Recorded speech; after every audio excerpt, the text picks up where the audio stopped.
سدرا اور زبیر کے نکاح میں ہونے کے باوجود ستارہ اور جہانگیر گھر سے بھاگ جانے کی پلاننگ کر رہے ہیں۔ ڈرامے کی نیکسٹ ایپیسوڈ میں آپ لوگ دیکھیں گے کہ کس طرح سے ستارہ جہانگیر کے ہاتھوں میں ہاتھ ڈال کر جب بات کر رہی ہوتی ہے تو زینت چھت پر سے ان دونوں کو دیکھ لیتی ہے اور سمجھ جاتی ہے کہ یہ دونوں مل کر سدرا اور زبیر کو استعمال کرنے کی کوشش کر رہے ہیں، وہ بھی صرف اور صرف جائیداد کی خاطر۔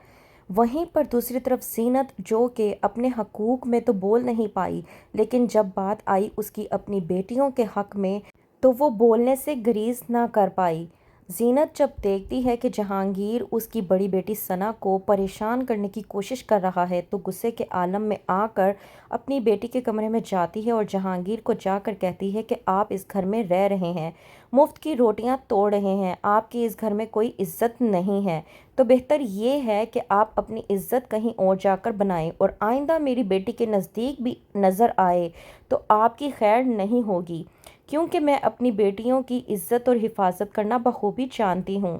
وہیں پر دوسری طرف جہانگیر جو کہ اپنی ساس کی خدمت کر کے اپنی آپ کو اپنی ساس کی نظروں میں بہت ہی اچھا انسان بنانے کی کوشش کر رہا ہے تاکہ زینت اگر زبیر کو جہانگیر کے متعلق کوئی بھی بات بتائے تو اس کی حمایت کرنے والا کوئی تو ہو۔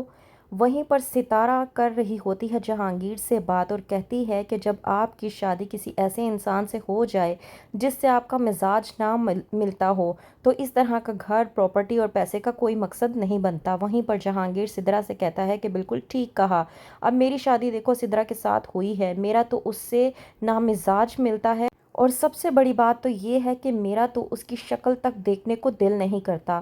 وہیں پر ستارہ جہانگیر سے کہتی ہے کہ میرا اور زبیر کو لے کر بھی کچھ ایسا ہی معاملہ ہے، میرا اور زبیر کا بھی کسی بھی قسم کا کوئی جوڑ نہیں ہے، ہمارے بھی آپس میں کسی بھی قسم کے کوئی بھی مزاج نہیں ملتے، پتہ نہیں کیوں مجھے اس جیسے انسان کے ساتھ رہنا پڑ رہا ہے۔ وہیں پر جہانگیر ستارہ سے کہتا ہے کہ تم ایک رانی کی طرح خوبصورت ہو، ایک شہزادی ہو، تمہیں اسی انسان کے ساتھ زندگی گزارنے کا کوئی مطلب نہیں بنتا، تمہارے پاس تو ابھی بھی موقع ہے، اس انسان کو چھوڑ کر یہاں سے بھاگ جاؤ، تمہارے پاس اس کے علاوہ کوئی اور اچھا راستہ ہو ہی نہیں سکتا۔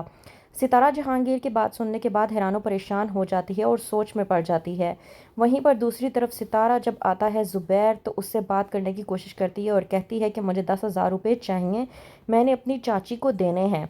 زبیر کہتا ہے کہ میرے لیے ابھی پیسے دینا ممکن نہیں ہے، میرے لیے بہت مشکل ہو چکا ہے۔ ستارہ جب زبیر کے منہ سے یہ بات سنتی ہے کہ زبیر صرف 10,000 روپے بھی نہیں نکال سکتا تو وہ پریشان ہو جاتی ہے اور سوچتی ہے کہ میں نے آخرکار کیا سوچ کر اس انسان سے شادی کی تھی۔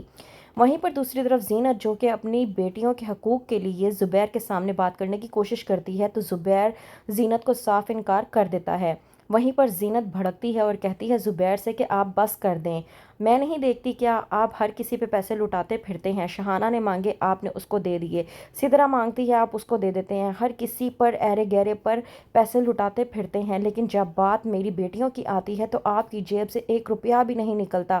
ابھی اتنی بات کرنے کی دیر ہی ہوتی ہے کہ زبیر زینت کو دھمکاتا ہے اور اس کی بازو مروڑ کر کہتا ہے کہ تم اپنی حد میں رہو تو ہی تمہارے لیے بہتر ہوگا،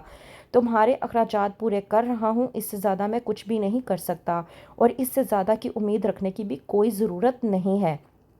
وہیں پر جہانگیر اور ستارہ جو پلاننگ کر رہے ہیں گھر سے بھاگنے کی، تو کیا ہوگا آگے؟ کیا واقعی ہی میں وہ دھوکہ دیں گے سدرا اور زبیر کو؟ کیا ہوگا؟ مزید جاننے کے لیے دیکھتے رہیے ڈرامہ سیریل بہکاوے۔